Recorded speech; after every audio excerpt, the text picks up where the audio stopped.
夏清月，丁离仙。是，所以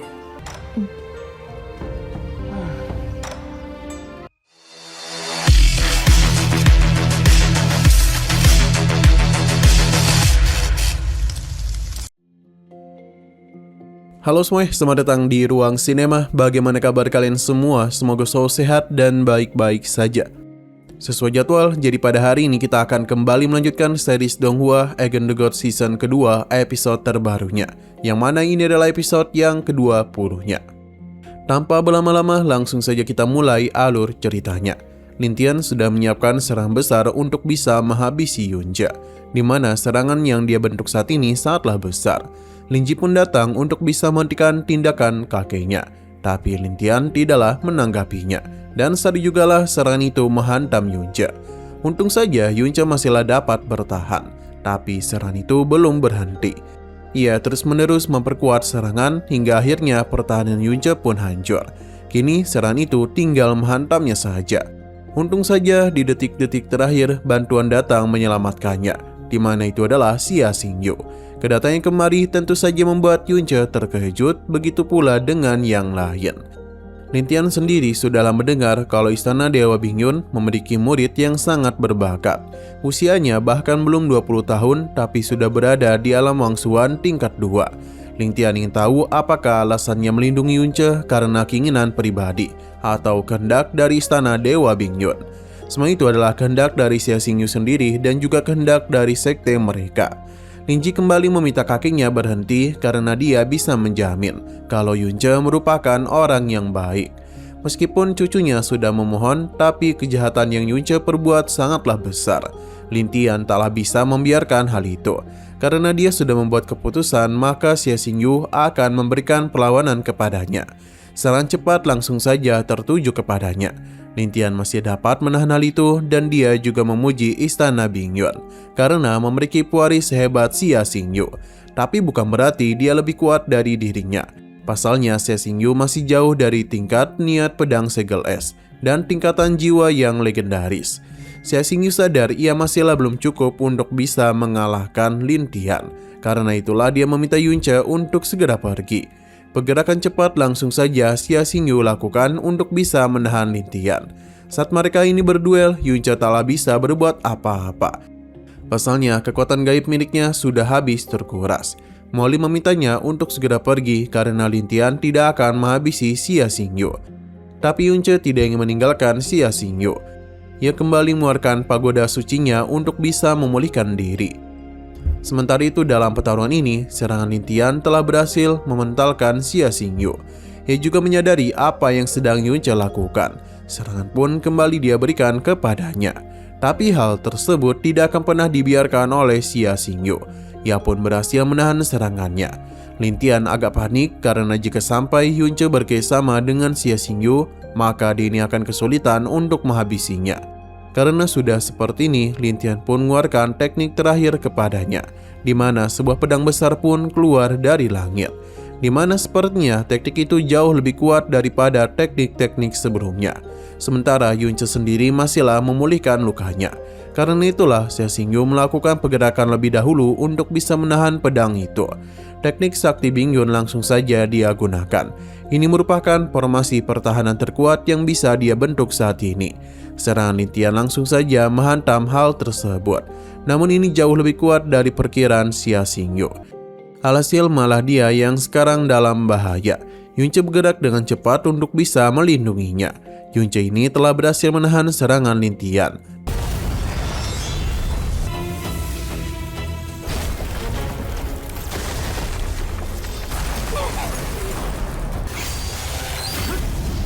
Tidak hanya itu saja, namun teknik jiwa naga sudah dia gunakan, di mana Lin Tian seketika saja masuk ke dalam domain milik Yunja. Jiwa naganya melakukan penyerangan kepada Lin Tian. Apa yang terjadi tentu saja membuat Lin Tian kesulitan. Hal itu segera dimanfaatkan oleh Yunja dan Xia Xingyu untuk bisa mencurkan pedang besarnya. Semua itu berhasil, namun Lin Tian telah keluar dari domain jiwa naga. Xia Xingyu dan juga Yunja belumlah berhenti. Pasalnya mereka kembali memberikan serangan kepada Lin Tian. Kini dia itu benar-benar direpotkan oleh mereka berdua. Pasalnya kerjasama yang Yunce dan juga Xia Xingyu lakukan tidaklah mampu diatasi oleh Lin Tian. Sebenarnya beberapa serangan sudah berhasil dia tahan, tapi baik Yunce maupun Xia Xingyu tidaklah menyerah. Mereka terus-menerus melakukan penyerangan hingga akhirnya serangan itu pun efektif. Pasalnya Lin Tian mulai terluka. Kini pertarungan pun didominasi oleh mereka berdua. Saat Yunce hendak menghabisi Lin Tian, Lin Ji memintanya untuk berhenti. Untung saja Yunce masih mengampuni nyawa Lin Tian. Akan tetapi dia ini sudah sangat kelelahan. Yunce pun jatuh pingsan yang membuat para wanitanya ini menjadi panik.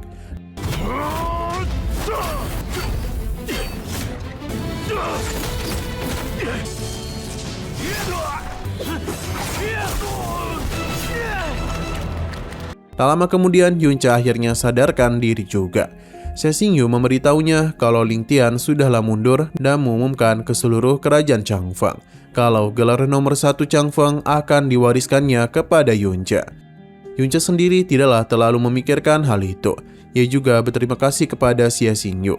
Pasalnya setiap dirinya dalam kesulitan, Xia Xingyu selalu datang untuk menyelamatkannya. Sedangkan ia tidaklah pernah melakukan apa-apa untuknya. Yunce pun memeluknya sambil mengucapkan terima kasih banyak kepadanya. Tapi selama mereka menjadi suami istri, Yunce masihlah belum pernah menciumnya. Jadi Yunce pun meminta izin untuk bisa menciumnya, setidaknya 1 kali saja. Sayang sekali Xia Xingyu ini masihlah malu-malu dan pergi untuk memanggil yang lain. Sesaat kemudian Chang Yun bersama yang lainnya telah datang. Mereka menanyakan kondisi dari Yunce. Ia pun menenangkan mereka karena kondisinya baik-baik saja. Kini semua orang pun menjadi sangat lega. Yunce sendiri sadar kalau kondisi Kaisar sudah jauh lebih baik daripada sebelumnya, karena dia itu telah sembuh total. Bagi Kaisar, semua ini adalah berkat Yunce. Begitu pula dengan bangkitnya Kekaisaran Changfeng. Yunce tidaklah mempermasalahkan hal itu. Pasalnya apapun masalah Chang Yu, ia akan selalu siap untuk membantunya. Selain itu, dia ingin Chang Yu mendengarkan perkataannya, karena dia ini akan menghapus aturan lama 1000 tahun. Jadi dia itu akan menyerahkan tahta kekaisaran kepada mereka berdua.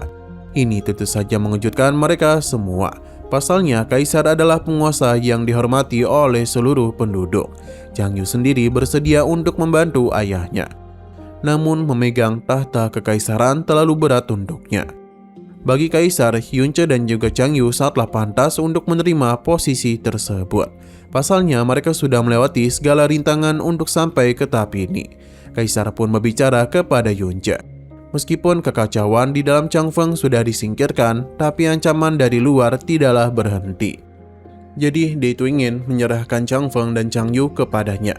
Ia harap Yunce dapat membuat Changfeng menjadi lebih kuat dan membuat hidup Chang Yu tanpa kekhawatiran. Yunce menyetujui hal tersebut.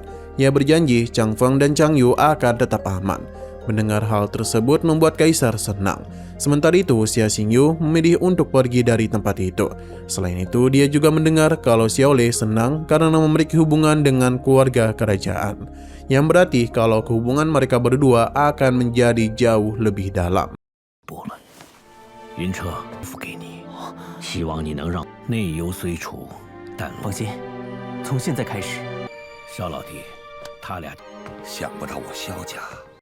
Beberapa hari pun telah berlalu. Para warga Kekaisaran Changfeng menjadi sangat terkejut dengan datangnya banyak orang-orang kuat kemari. Pasalnya hari ini merupakan hari terbahagia milik Yunce. Mereka pun memberikan selamat kepadanya. Karena dengan kehadiran Yunce, maka Changfeng pasti akan berkembang lebih kuat. Di dalam istana sendiri, terlihat kalau Chang Yu sudah berdandan dengan sangat rapi. Bahkan Xiao Lingxi memuji kecantikan yang dia miliki. Namun Chang Yu itu terlihat gugup. Karena itulah Lingxi menenangkannya, pasalnya Yunce tidak akan memakannya. Kembali ke sisi luar, di mana tamu dari Wisma Gunung Tianjin telah datang. Lin Ju sangatlah senang dengan pencapaian Yunce yang telah menjadi orang nomor 1. Dan begini tidak akan ada lagi yang berani menindas Chang Yu. Yunce sendiri senang dan pujian yang dia berikan. Lin Ji ingin melihat di manakah putri Chang Yu. Lin Yun pun menghentikan adiknya karena sekarang Lin Ji harus memanggil Chang Yu sebagai kakak ipar. Bagi Yunce, ini merupakan hari terbaik untuk seluruh Changfeng. Ia harap mereka semua bisa hidup lebih damai. Pasalnya, keluarga Kekaisaran Changfeng pasti mampu mendominasi seluruh benua Tianzuan. Sesaat kemudian, Xia Xingyu sebagai ketua muda Istana Dewa Bingyun juga telah hadir. Begitu pula dengan Chu Yulei yang juga telah datang kemari. Semua lanang yang melihat mereka berdua seketika saja terpesona oleh kecantikannya. Yunce senang dan kedatangannya, tapi dia ini bingung mengapa dia pergi begitu saja. Yunce senang dan kedatangannya, tapi dia itu bingung mengapa pada saat itu Xia Xingyu pergi begitu saja. Xia Xingyu hanya memberitahu kalau istana Bingyun mereka ada urusan mendadak. Karena itulah dia bergegas pergi tanpa sempat berpamitan secara langsung. Yunce pun sadar kalau ada yang aneh pada diri Xia Xingyu. Sepertinya ia sudah mendengar apa yang sebelumnya Kaisar ucapan mengenai hubungan dia dengan Chang Yu.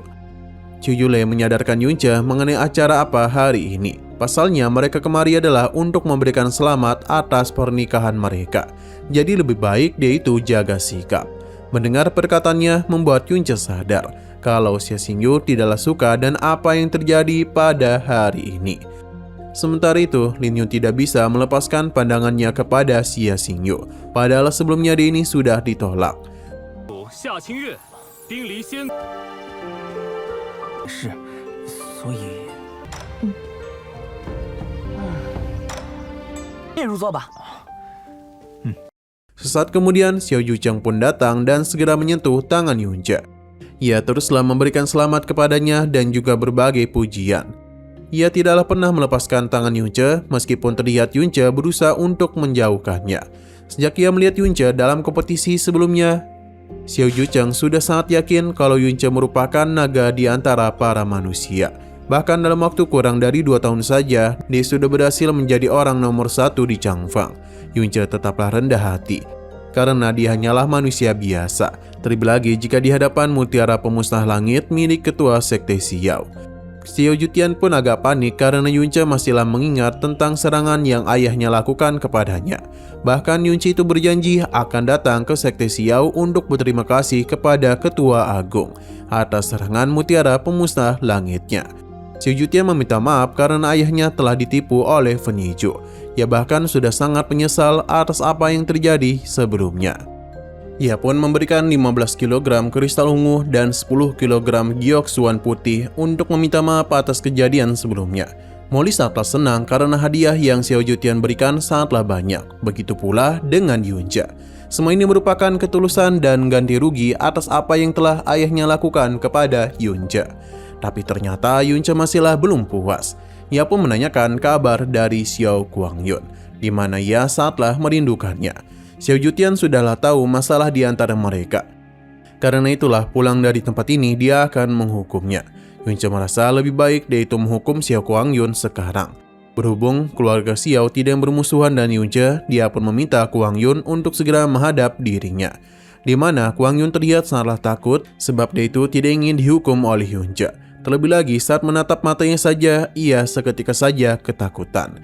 Yunce sendiri meminta Xiao Jutian untuk memulai aksinya, di mana ia pun meminta Yunce untuk melihat baik-baik. Saat itulah dia pun memberikan hukuman kepada putranya sendiri. Petir yang dia berikan kepada Guangyun sangatlah menyakitkan. Bahkan ini seketika saja membuatnya pingsan. Ternyata Jutian baru saja memutuskan meridian putranya sendiri. Ia harap ini semua sudah memuaskan Yunce. Dan benar saja Yunce itu sangatlah senang. Setelah semua itu Yunce pun pergi masuk. Hanya saja di luar sini ada tamu yang cukup asing.